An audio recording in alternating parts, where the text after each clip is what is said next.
सबसे पहले अपने गुरुदेव के चरणों में प्रणाम करती हूँ, माता घोरा के चरणों में प्रणाम करती हूँ और गणेश कार्तिक दोनों भैया के चरणों में प्रणाम करती हूँ और जितना भी गुरु भाई और गुरु बहन है उन लोगों को भी चरणों में प्रणाम करती हूँ। मेरा प्रणाम स्वीकार हो और सबके लिए दया मांगती हूँ कि हे शिव, सब पर दया करिए प्रभु, सब पर दया करिए। दोस्तों, आज हम चर्चा करने जा रहे हैं। चर्चा बहुत अच्छा है, ब्राह्मण और ब्राह्मणी का चर्चा है। दोस्तों, शुरू से अंत तक सुनिएगा और अच्छा लगेगा तो लाइक कर दीजिएगा और शेयर कर दीजिएगा। दोस्तों, कमेंट बॉक्स में हर हर महादेव जरूर लिखिएगा। तो चर्चा शुरू करने जा रहे हैं। एक ब्राह्मण था, ब्राह्मण ब्राह्मणी दोनों को, वो सबको बच्चा नहीं था। ब्राह्मण ब्राह्मणी को बच्चा नहीं था। वो सब गरीब भी हालत में जी रहे थे। लेकिन ब्राह्मण जो थे, पंडित जी, वो बहुत कंजूस थे। वो दान उन करने के लिए कभी नहीं सोचते थे। और वही ब्राह्मणी पूरा दान करती थी। वो उसका घर में ज्यादा कुछ नहीं था, लेकिन फिर भी वो दान करती थी। जो कुछ उसका हाथ में आता था, वो रुपया में 25 पैसा वो दान करती थी ही। चाहे वो नहीं भी करते थे, अगर नहीं रहता था, जो रहता था सो दान ही कर देती थी। वो दान में ही भरा सोचते थे। लेकिन पंडित जी दान करने के लिए एकदम नहीं सोचते थे। तो एक दिन पणियन बोली कि सब चलिए ना, हम लोग जाते हैं गंगा नहाने के लिए। तो पंडित जी बोलते हैं गंगा नहाने के लिए जाएगी तो वहां बहुत सारा पंडित जी बैठे रहते हैं, दान मांगते हैं। तो नहीं, उसमें बहुत खर्चा हो जाता है, उसमें उस सब नहीं जाएंगे वहां नहाने के लिए। खाली पैसा सब दान मांगता है, खाली पैसा मांगता है सब। तो कहाँ पाएंगे उतना, देंगे पैसा, दान नहीं करेंगे। ये सोच के वो नहीं जाने खोजते थे। लेकिन पणियन के जिद्दी से बोले नहीं, चलिए, हम लोग को कब पुण्य कमाएंगे, सो दोनों मिल के हम लोग गंगा नहा लेंगे तो हम लोग को पुण्य मिलेगा। सो चलिए गंगा नहाने के लिए। तो चली गई दोनों पति पत्नी और गंगा नहाई। गंगा नहा के पूजा उजा की। तो जो भी ब्राह्मण था वहां पर ही, तो जो मिल मांग रहा था उन लोग दक्षिणा, तो पणियन दे रही थी। पंडित जी नहीं दे रहे थे। वो पणियन को भी रोक रहे थे, गुस्सा कर रहे थे कि मत दो मत दो। और वहां जितना नंगड़ा लूल्हा जो थे मांगने के लिए, तो उन लोग को भी पणियन दे रही थी। लेकिन पंडित जी नहीं दे रहे थे। पंडित जी दान करने में एकदम नहीं रहते थे। किसी को 1 रुपया वो देना ही नहीं चाहते थे। और पणियन वो देती थी, वो दान उन करने में फ्री हो जाती थी। तो एक पड़ोसन आई उसका घर, तो बताई पणियन जैसे ऐसे बात है, दान उन करना चाहिए। ऐसे पंडित जी दान नहीं करना चाहते हैं तो ठीक नहीं लगता है, दान करना चाहिए।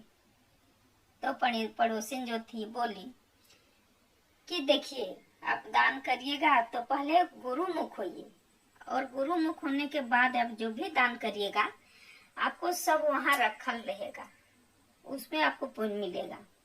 सब पंडित जी को भी बोलिए कि पहले गुरुमुख होइए, उसके बाद दान दिया जाएगा।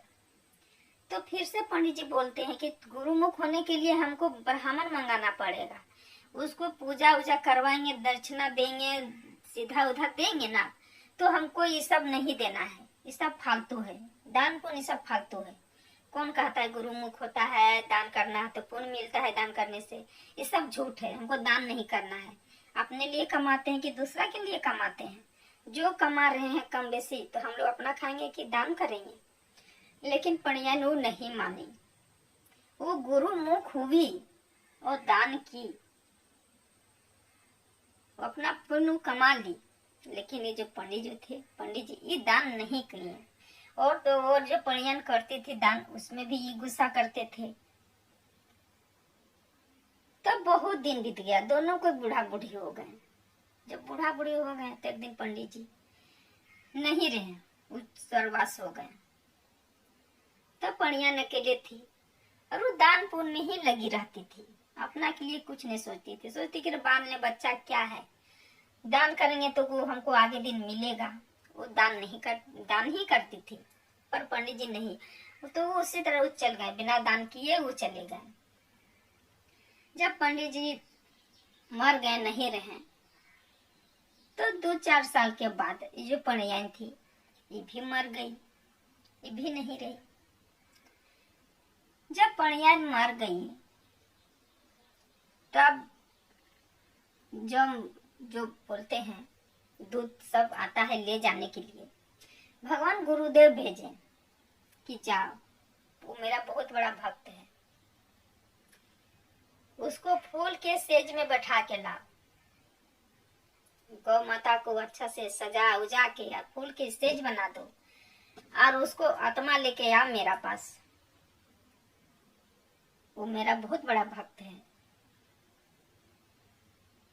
कह के दूत को भेजे। जम होता है जो जम आत्मा को ले जाता है, वो तो आके और उसको ले गए। तो जब नर्क जब वहां पहुंचता है लोक में, जब जहां मृत्यु लोग जाता है वहां पहुंचता है, तो वहां बहुत बड़ा नदी था और नदी में बहुत गंदगी पानी भरा हुआ था, बहुत कचरा, बहुत गंदगी। और इसका आत्मा गाय में बैठा के और जम का दूध जो था वो सब ले जा रहा था, इसका आत्मा को बैठा के गाय के ऊपर, गाय के बहुत अच्छा से सजा के, फूल से सजा के और गाय के ऊपर बैठा के वो ले जा रहा था। भगवान बोले थे कि गाय में बैठा के लाओ, इसको बैठा के ले जा रहा था। तो नदी में दिखाई दिया कि थोड़ा सा माथा दिख रहा था, डुबुक डुबुक डुबुक हो रहा था, हल्का सा माथा दिख रहा था। तो ये देखी, अब ये दूध से पूछती है जम से कि वो क्या चीज दिख रहा है, नीचे ऊपर हो रही है क्या चीज। तो वो जो जम था, दूत जो था, वो बोलता है कि बहुत बड़ा पापी किया होगा, ये बहुत पाप किया होगा, दान दूध नहीं किया होगा ये, इसीलिए ये यहाँ ऐसे हो रहा है। ये इतना जल्दी से वहां पहुंचने वाला नहीं है, ये इसी तरह बहुत दिन तक रहेगा यहाँ पर, तब वो वहां पहुंचेगा। ये कभी दान उन किया ही नहीं होगा, इसलिए इसका साथ ऐसा हो रहा है। तो ये बोली दूध से कि थोड़ा हमको थोड़ा दिखा दीजिए, है कौन, और इसका साथ ऐसा काहे हो रहा, थोड़ा हम पूछेंगे, हमको दिखा दीजिए। तो उसको उठा के और दूध दिखा दिए कि देखिए यही है जो ये कभी दान पुण्य नहीं किया, यहाँ नर्क में ही ये भोग रहा है, तो इसीलिए इसका ऐसा सजा मिला है। तो ये पहचान ली कि ये तो मेरा पति है। तो पणियान बोली कि ये तो पंडित जी हैं, ये हमसे 5 साल के पहले गुजर चुके हैं, ये पंडित जी हैं, यहाँ ऐसे काय क्यों हो रहे हैं। सो नहीं नहीं नहीं, इनको हम यहाँ नहीं छोड़ेंगे। पूरा विनती करने लगी दूध से। तो वो दूध जो थे भगवान गुरुदेव से पूछते हैं कि प्रभु आप ही बताइए, यहाँ जो ये कोई भोग रहा है यहाँ में पानी में, अभी बोलती है कि मेरा पति है, इसको भी हम साथे लेते जाएंगे, तो ऐसे हम कैसे ले जाएंगे, आप ही बताइए। पणियान जो थी जिद्दी में अड़ गई। दोस्तों होता है ना, जो भी कर्म करता है, अगर पत्नी अगर कुछ कर्म करती है तो उसमें रुपया में कुछ तो पति को भी मिलता है, अगर पति करते हैं तो पत्नी को भी मिलता है, बच्चा को भी साथ साथ में मिलता है। इसलिए धर्म करने से जो धर्म करता है उसको अकेले नहीं मिलता है, उसका बाल बच्चा के, उसका पति को भी मिलता है। पति करता है भी तो बच्चा को मिलता है, पत्नी को भी मिलता है कुछ। तो इस तरह का ये पणियान जो थी वो जिद्दी में अड़ गई जुद से कि नहीं, हम मेरा पति है, इसको हम यहाँ कैसे छोड़ के जा सकते हैं, नहीं छोड़ेंगे, इनको भी हम लेते चलेंगे। अभी पणियान के आगे भगवान गुरुदेव इतना जिद्दी कर दीजिए, गुरुदेव को मानना पड़ा और वो बोले कि ठीक है, तो वो ठीक है, वो आएगा, लेकिन वो गाय में बैठ के नहीं आएगा, उसको गाय के पूंछ पकड़ना पड़ेगा। गाय के पूंछ पकड़ा दीजिए तब वो आएगा। तो जो गाय में ये बैठी थी वही गाय के पूंछ दूध जो था उसको पकड़ा दिए, उसके पति को ब्राह्मण ठोको और ले गए तो लोग। तो वहां उसका पति पूछते हैं कि तू ऐसा क्या की थी जो तू इतना आराम से गाय में इतना सजा उजा के भगवान ला रहे हैं, और हम तो आज कई साल से वहां भोग रहे थे, वहां से तो जो भोग के ये भी कि यहाँ भी हमको इतना भोगना पड़ रहा है, नर्क भोग रहे हैं। कब से हम कचरा में पड़े हुए थे, कोई हम पर ध्यान ही नहीं दे रहा था। और सच जब नहीं देखती तो पता नहीं वहां भी हमको क्या होता। तो तुम क्या ऐसा काम की थी जो तुमको गाय में इतना सजा के फूल के सजियम ले जा रहा है, तो क्या ऐसा की थी? तब पणियान बोलती है कि पंडित जी हम यही वाला आपको बोल रहे थे कि दान जरूर करना चाहिए। जितना खाते पीते हैं, जो कुछ करते हैं वो तो वही खत्म हो जाता है, जो दान करते हैं ना साथ है वही जाता है। हम आपको बोले थे कि गुरु मुख खोल लीजिए, चलिए तो आप बोलने की नहीं, पंडित जी को दान करना पड़ेगा। नहीं होंगे हम, गुरुमुख हमको नहीं होना है। और हम वही गुरुमुख में पंडित जी को हम सोना दान किए थे, गुप्त दान किए थे, क्योंकि हम जाने थे कि हम अगर सोना दान करेंगे ना तो आप हमको बहुत लड़िएगा। इसलिए हम चुप्पे से गुप्त दान दिए थे पंडित जी को, गुरुदेव को, जो हमको गुरुमुख किए थे उनको हम सोना देके हम गुरुमुख हुए थे। तब ब्राह्मण तो बोला कि जे मेरा इतना हम पूजा पाठ कर रहे थे, लेकिन ये ज्ञान मेरा पास नहीं था। तुम इतना की तो आज तुमको फूल के सजिया में भगवान गुरुदेव आप लाए हैं और अपने चरणों में रखे हैं, और हम हैं, हमको तो भोगने के लिए वहां छोड़ दिए थे। आज तेरा धर्म किया हुआ से हमें फल मिला है, जो हम गाय के पूछ पकड़ के हम भी गुरुदेव के पास पहुंच गए हैं।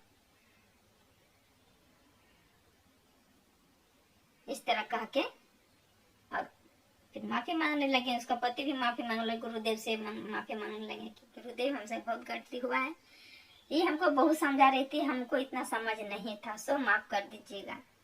ये जन्म में तो जितना हमको दुख दिए, जितना हम हो गए होगा, लेकिन दूसरा जन्म में गलती नहीं करेंगे, गुरुदेव दया करिएगा करके फिर माफी मांगे। और जो उसका पत्नी थी भगवान गुरुदेव के चरणों में रह गई, पति पत्नी दोनों।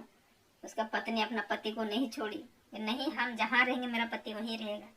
तो कुछ तो मिला ना दोस्तों, पत्नी के किया हुआ पति को भी मिला, वो भोगने नहीं दी। गाय के पूछे पकड़ के लाई, पर लाई ही अपने पास, अपने साथ ले आई। तब पत्नी के शक्ति ऐसा होता है, पत्नी कितनों हो, पति कितनों हो बुरा रहे, लेकिन वो कभी नहीं पति प्रति गलत सोच सकती है। तो आज के चर्चा में यही रहता है दोस्तों। उम्मीद करती हूँ कि ये सुन के आप लोग को अच्छा लगा होगा।